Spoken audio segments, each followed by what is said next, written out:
Sir sir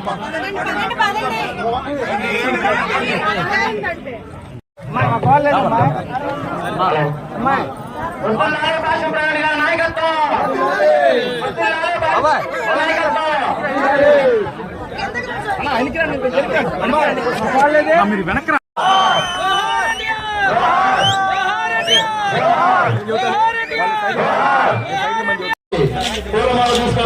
కోరుతున్నా.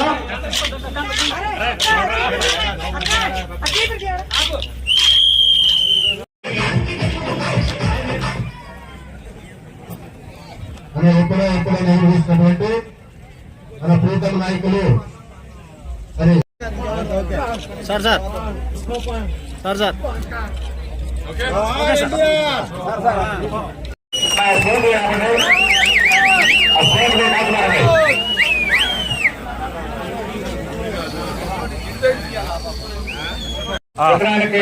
ఇప్పుడు నివాళులర్పించడం జరిగింది. తదుపరి కార్యక్రమం అందరూ కూడా డయాస్ దగ్గరికి వెళ్ళి మనం తర్వాత కార్యక్రమం నిర్వహించాలి. అందరూ కూడా రెండు వైపుగా ఉంటాయి. అలాగే నాయకులు కూడా మనం సైడ్ వస్తూ ఉన్నాం.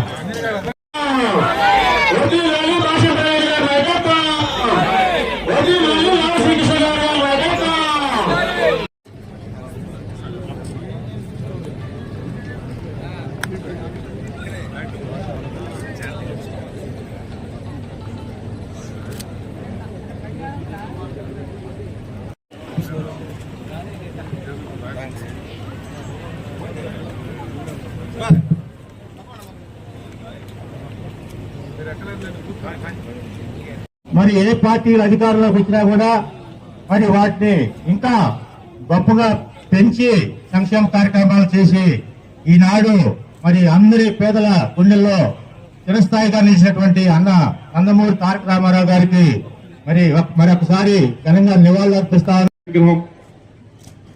ఇక్కడ ఈరోజు ఆవిష్కరించుకోవటం, ఆ కార్యక్రమంలో మమ్మల్ని భాగస్వామ్యం చేయటం అనేది ఎంతో ఆనందించాల్సిన విషయం. మాకు ఎంతో మాటల్లో చెప్పలేని ఆనందం కలిగించే విషయం ఇది. మొట్టమొదటి కార్యక్రమం పార్లమెంట్ మెంబర్గా అయిన తర్వాత ఈ మండలానికి వచ్చి ఈ కార్యక్రమంలో పాల్గొనడం అనేది చాలా అద్భుతం. అయితే ఎన్టీఆర్ గారి గురించి మేము 41 సంవత్సరాలు పార్టీ కూడా పెట్టి దాదాపు అంతే 40-41 సంవత్సరాలు అవుతా ఉంది. ఆయన గురించి మేము మాట్లాడటం ఎలా మాట్లాడగలం, కొద్దిగా సీనియర్స్ పెద్దవారు జుట్టు నరిసిన వారు మాట్లాడితే వారికి కొద్దిగా అనుభవం ఉంటుంది కాబట్టి వారు కొద్దిగా దగ్గరగా చూసుంటారు కాబట్టి వారు మాట్లాడితే వేరు. కానీ మేము మాట్లాడాలంటే దాదాపు 14 ఏళ్ళప్పుడే ఆయన చనిపోవడం జరిగింది. అయితే మీ అందరికీ కూడా తెలియాల్సిన విషయం ఏమిటంటే ఎవరైతే ఆయనతో పాటు ట్రావెల్ చేశారో కూడా నాన్నగారికి ఏదో ఒక విధంగా స్నేహితులు,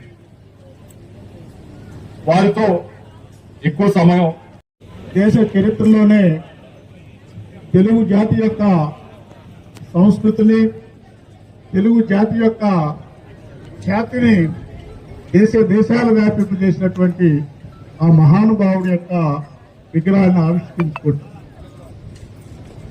ఒక కళాకారుడిగా కాకుండా